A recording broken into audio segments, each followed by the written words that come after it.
Welcome to the Thursday edition of the Football Happy Hour. Jeremy St. Louis, happy to have you along, and we're here to get you all set up for Thursday Night Football, which for this week features the 6-4 New England Patriots at the 4-5 Atlanta Falcons. Week 11 in the NFL kicks off with the ATL with the New England Patriots taking on the Falcons. Patriots may have gotten off to a sluggish 2-4 start, but have been red hot ever since, winning 4 straight and are only half a game back in the AFC East. This year's version of the Patriots isn't too much different than in recent years past. Their defense making plays all over the field. They're getting balanced production in the run game, and rookie quarterback Mac Jones playing smart and efficient football. It's just a 3-level game, and when we click on all cylinders, it can be pretty good. As for the Falcons, any momentum they might have had winning 3 out of 4 coming into Week 10, quickly thrown out the window as they got hammered by the Cowboys. When you get knocked down, you got to get back up quick, and we've got a Thursday night game this week, and we've got to have a great attitude getting into the building so we can play our best Thursday night. While it's been nearly 5 years since the infamous 28-3 lead that got away from the Falcons in the Super Bowl, this franchise has not been the same since. Will they take a step in the right direction against the surging Patriots? Or will Belichick and the Pats make it 5 in a row and show they're a legit threat in the AFC? Week 11 is about to get underway. And for more on the matchup, let's now welcome in the two Bs, Brinson and Breach. Breach, literal red shirt senior today. So that means that Brinson, you can't take too many shots at him. He's wearing the red shirt, which in football practice, of course, means you can't hit the guy. But I guess in bullfighting, it makes the bull meaner. So I guess it depends on how we approach this here. Let's start with the evolution of the quarterback here. Mac Jones is where we're going to start, under center for the Patriots. Will, I'll come to you first here. How impressed are you with what you've seen from Jones in the past few weeks? Oh, I mean, extremely impressed, really, the whole season. And obviously, he's had some mistakes. He's a rookie, right? It's going to happen. We've seen it from all these guys, ups and downs throughout the course of the year with this entire class. But I think Mac Jones, if you're picking a quarterback to go steal the Rookie of the Year mantle, I guess Jamar Chase technically is the leader in the clubhouse right now. It would be Mac Jones. He's playing awesome football. It's not a volume-based thing with Mac. It's efficiency. It's decision-making. It's the stuff, all the things we said about Mac Jones coming into the draft is about his high floor has really shown with the Patriots so far this year. I mean, look at that, 83% of his passes, 3 touchdowns. This is a guy that doesn't make mistakes. And frankly, Jeremy, it reminds me of the 2001 Patriots. And I know that seems sacrilegious to say, given how good that team was. But this whole Pats setup is almost like Bill Belichick did this on purpose. Young, like clutch, smart, efficient signal caller with a great run game and a great defense. Feels like we turned back the clock to the early part of the decade or century. You guys mock my red shirt, but I'm wearing it to mock the people who passed on Mac Jones because they're probably feeling red in the face right now. I mean, we are talking about Mac Jones has 6 wins this year as a starter. That is more than all the other first-round rookie quarterbacks combined. And obviously, he's not the sole reason why the Patriots are winning, but he is winning because he landed in the perfect situation. All New England needs him to do is be a game manager and come out and make 1 or 2 big plays a game, and that's exactly what he has been doing. He was a little bit getting used to the NFL game early in the season. Now he's kind of found his groove, and he's really shown that. And I think what we've seen from the Patriots in the past 2 weeks is how New England wants to win. They blew out the Panthers, they blew out the Browns, and they did both of those, even though Mac Jones attempted 25 passes or less in both of those games. But he made the most of those passes. He threw 3 touchdowns against the Browns, and so he's not making any mistakes either. And I think that is the big key here.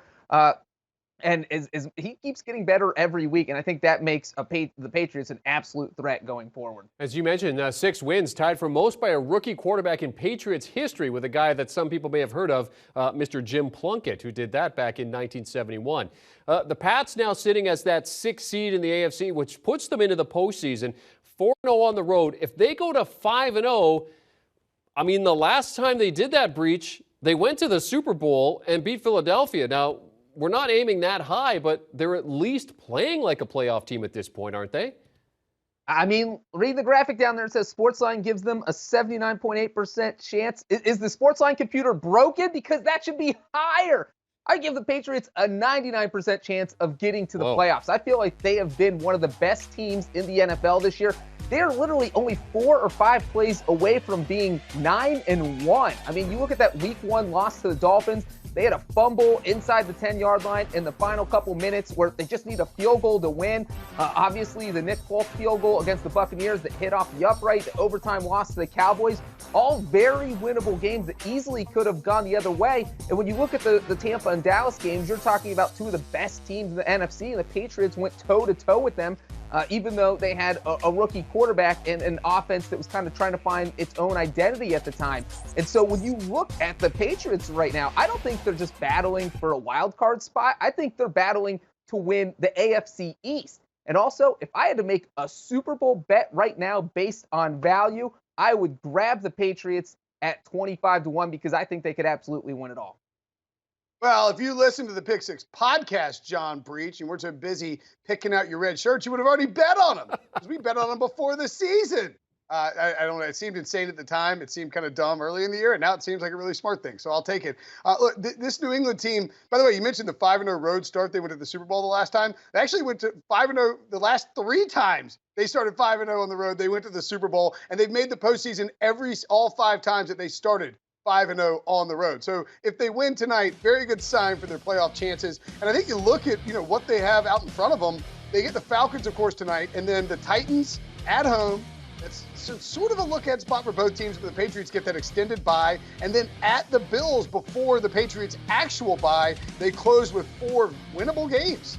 Bills at home, Colts on the road, Bills at home, Jaguars at home, and Dolphins on the road to close out the season.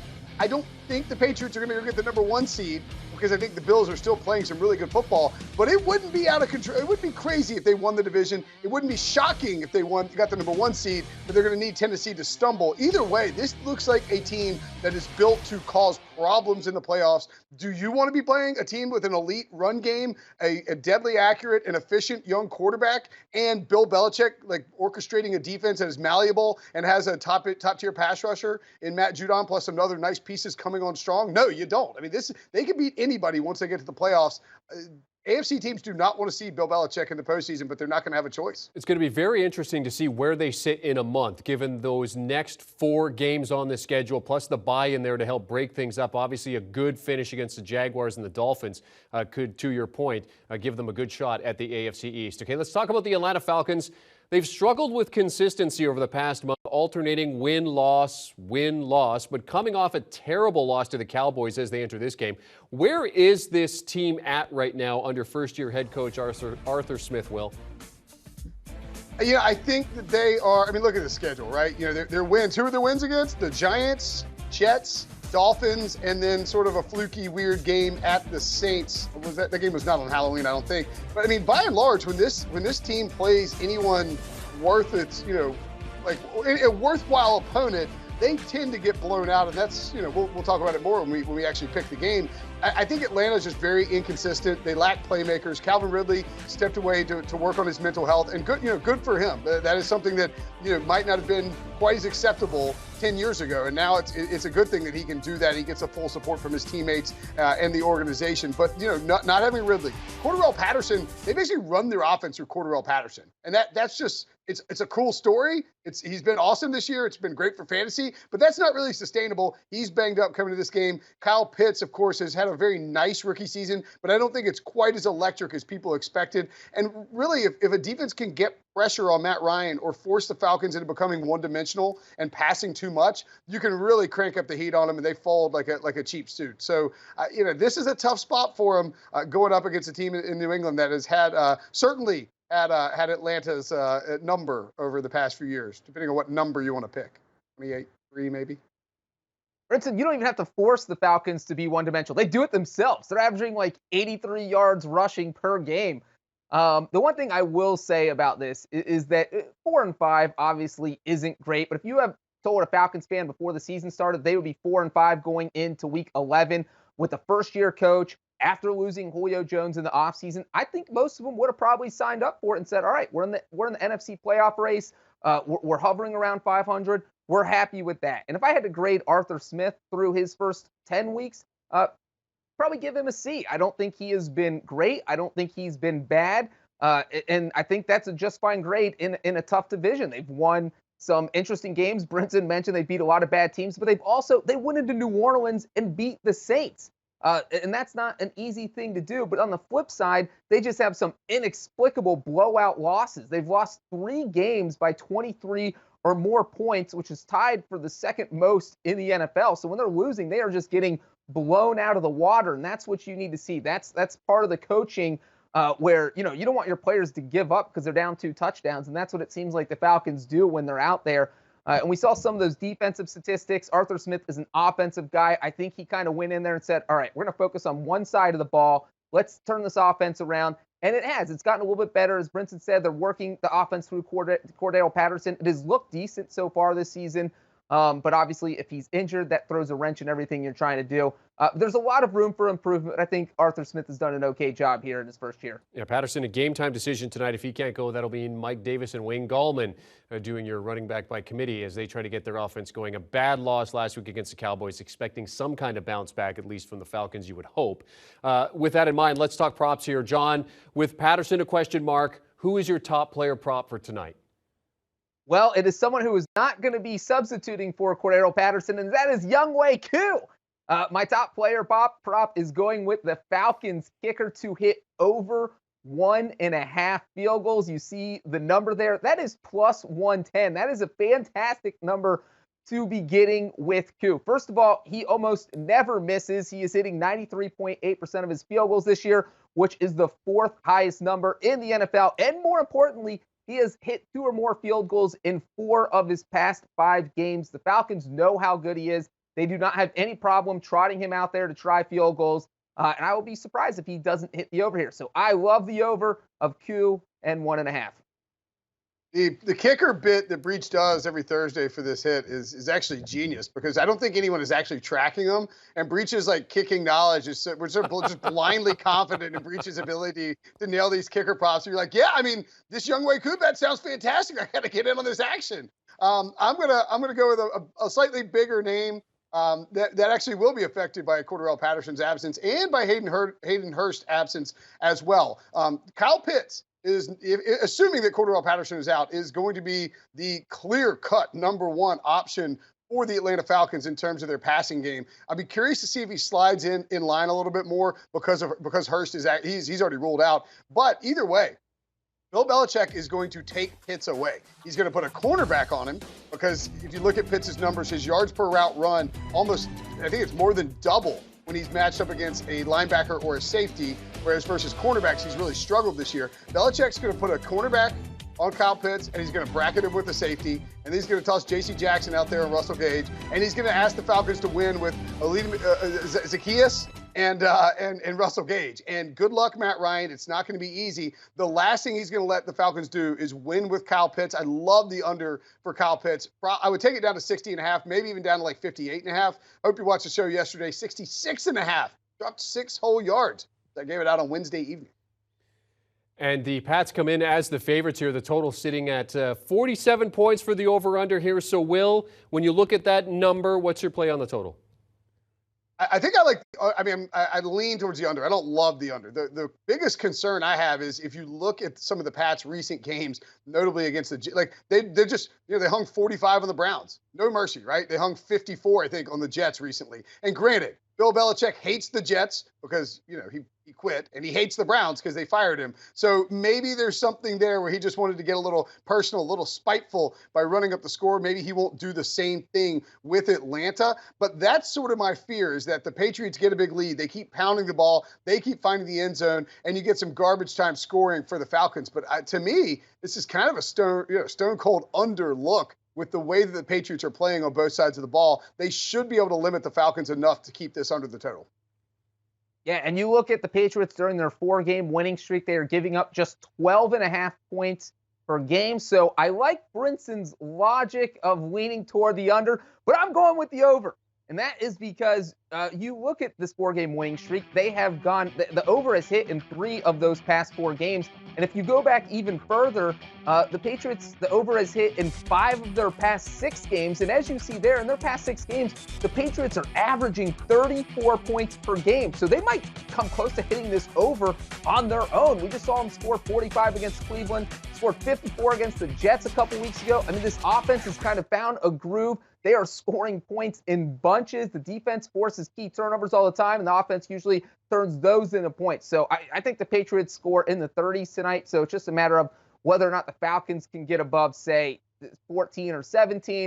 And I think they will, because the Falcons love garbage time touchdowns. I like the over here. Yeah, the league average over the course of the season, the over is hitting 45% of the time. The under hits 55%, so pretty close depending on where you want to lean here. Okay, against the spread, though, this season, home teams hitting 43% of the time. Patriots have won and covered in 6 straight versus the Falcons. Their last loss last century, 1998. 6.5-point favorites here. Knowing all of that, what's the play for you tonight, John? Look, Patriots, Falcons, Matt Ryan has never beaten Bill Belichick in the Patriots. I'm sure he has nightmares every night about Super Bowl 51.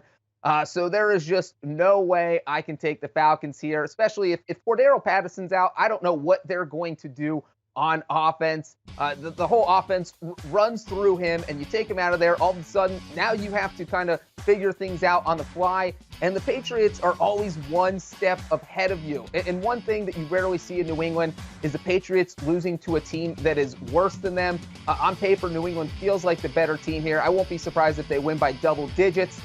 So I like them to cover the 6.5.